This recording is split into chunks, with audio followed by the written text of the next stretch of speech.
டே 2 of எங்கள் வீட்டு கோழி குஞ்சு. இன்றைக்கி காலையிலே பார்த்தீங்கன்னா கோழி குஞ்சோட குசும்பு வந்து ஆரம்பிச்சிட்டு, ஏன்னா பிறந்து ஒரு நாள் ஆகிட்டு பார்த்தீங்களா, அவங்க வேலையை காட்ட ஆரம்பிச்சிருவாங்க. தாயை யாருமே மதிக்கிறதே இல்லை. நீ உன் வேலையை பாரு, நாங்கள்லாம் எங்கள் வேலையை பார்க்கணும். ஒவ்வொன்றும் ஒவ்வொரு திசையில் ஓடிட்டு இருந்துச்சு. சரி, நான் வந்த வேலையை நான் பார்க்க அப்படின்னு சொல்லிட்டு தட்டெல்லாம் எடுத்து கழுவி தண்ணிலாம் ஊற்றி வச்சுட்டேன். இன்றைக்கி வந்து கொஞ்சம் அரிசி எக்ஸ்ட்ரா, இன்றைக்கி கம்பமூல் கொஞ்சம் திரிச்சு வச்சுருந்தேன். அது போக தண்ணி வந்து ஃப்ரெஷ்ஷாக ஆட் பண்ணியாச்சு.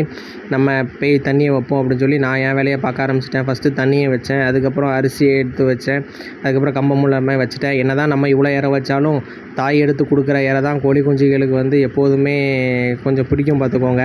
அது வந்து அதோட வாயில் கொத்தி எடுத்து கொடுத்தா தான் எல்லா குஞ்சுமே சாப்பிடும். அதுக்கப்புறம் நான் எடுத்துகிட்டு வரச்சில் கொஞ்சம் இரை வந்து மீதி இருந்துச்சு. அந்த இறையுமே கொஞ்சம் அது சாப்பிட்டுட்டு இருந்துச்சு. 3 தான் அது பக்கத்தில் போச்சு. அதுக்கப்புறம் நான் ஒன்றுக்கு ஒருத்தன் குறைச்ச இல்லைன்னு சொல்லி எல்லோரும் ஓடி போய் அந்த இறையை வந்து அதோட அம்மாட்டேருந்து வாங்க ஆரம்பிச்சிட்டாங்க. அப்படி கொஞ்சம் பார்த்துட்டு இருந்தேன், எல்லா குஞ்சுமே அதை சாப்பிட்றது. அதுக்கப்புறம் என்னடா நம்ம வச்ச இறையை யாருமே சாப்பிட மாட்டாங்கன்னு போய் பார்த்தா முதல்ல ஒரு கருப்பு கலர் கோழி குஞ்சு போய் சாப்பிட்டுச்சு. சரி, அதுக்கப்புறம் அவங்க அம்மா என்னடா நீங்கள் ஒருத்தன் புதுசாக நம்மளுக்கு ஏதோ டிஷ்ஷு கொண்டு வந்திருக்கான்னு சொல்லி அதை எல்லாத்துக்கும் கொடுத்துச்சு. எல்லா கோழி குஞ்சும் அதை வந்து சாப்பிட ஆரம்பிச்சுட்டு பார்த்துக்கோங்க. அப்படியே அதை பார்த்து ரசிச்சுக்கிட்டே இருந்தேன். அப்படியே நம்மளுக்கு டைம் போகிறதே தெரியாது. அப்படியே கொஞ்சம் லைட் அந்த கோழி மேலே அடிக்குன்னு பார்த்தா என்னடா புதுசாக நம்ம உருவம் இவ்வளோ தண்டி தெரியுதுன்னு அதோட ரியாக்ஷனை பார்த்தீங்கன்னா அப்படியே பயங்கரமாக இருந்துச்சு. இன்னையோட இது முடிஞ்சிட்டு.